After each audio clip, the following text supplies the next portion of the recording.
Hello guys, welcome to my channel Sampa's kitchen. আজকে recipe করতে যাচ্ছি মাছ দিয়ে। তার জন্য নিয়ে নিলাম রুই মাছের ছোট ছোট করে টুকরা, সঙ্গে নিয়ে নিলাম পেঁয়াজ আর গোটা কয়েকটা কাঁচা লঙ্কা, তার সাথে নিয়ে নিলাম পেঁয়াজ কুচি, রসুন বাটা, আদা বাটা এবং হলুদ, লবণ, লঙ্কার গুঁড়ো, জিরে। তো এবার আমি রেসিপিটা শুরু করতে যাচ্ছি। তো আমার সঙ্গে থাকুন এবং দেখতে থাকুন রেসিপিটা কি হচ্ছে। তো আমার চ্যানেলে যারা নতুন এসেছেন অবশ্যই সাবস্ক্রাইব করবেন, পাশে থাকা বেল আইকনটা প্রেস করে দিবেন। তো এবার আমি একটা কড়াই বসিয়ে দিলাম। কড়াইটা গরম হয়ে গেছে, এর মধ্যে দিয়ে দিচ্ছি তেল। তেল গরম হয়ে গেছে, এর মধ্যে দিয়ে দেব মাছগুলি।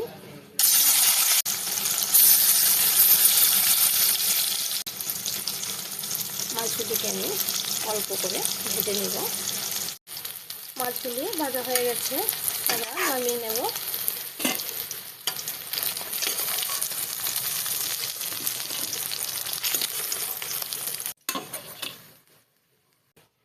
এবারে বাকিগুলিকেও ভেজে নেব।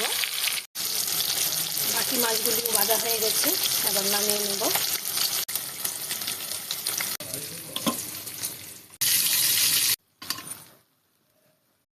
এবার মাছ ভাজার তেলটার মধ্যে আলুগুলি দিয়ে দেব। আলুগুলি হালকা ফ্রাই হওয়া পর্যন্ত আমি ভেজে নেব।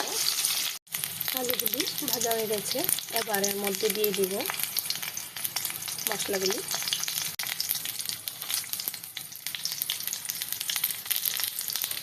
এবার দিয়ে দেব টুকরো করে রাখা পেঁয়াজগুলি। এবার দিয়ে দেব কুচি করে রাখা পেঁয়াজগুলি। এবার দিয়ে দেব আদা বাটা, রসুন বাটা,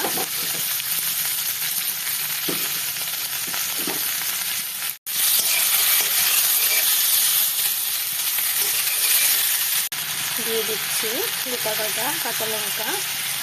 পেঁয়াজগুলি ভাজা হয়ে গেছে, এবার দিয়ে দেব মশলাগুলি। মশলাটা ভাজার জন্য একটু জল দিয়ে দেব।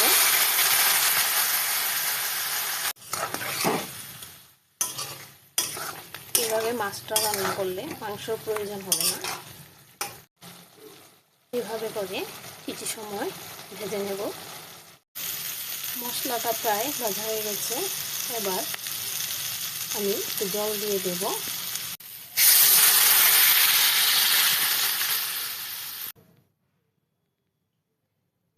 এবার ভালো করে আমি ফুটিয়ে নেব। এবার মাছগুলি দিয়ে দেব। নামানোর আগে দিয়ে দিচ্ছি একটু ঘি। সম্পূর্ণ তৈরি হয়ে গেল আমার মাছের কষা। তো ভিডিওটা ভালো লাগলে অবশ্যই লাইক করবেন।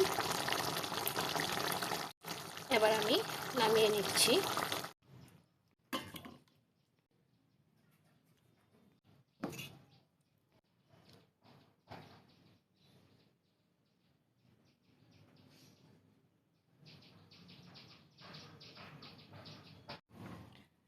তো আমার সঙ্গে থেকে ভিডিওটা দেখার জন্য সকলকে অসংখ্য ধন্যবাদ।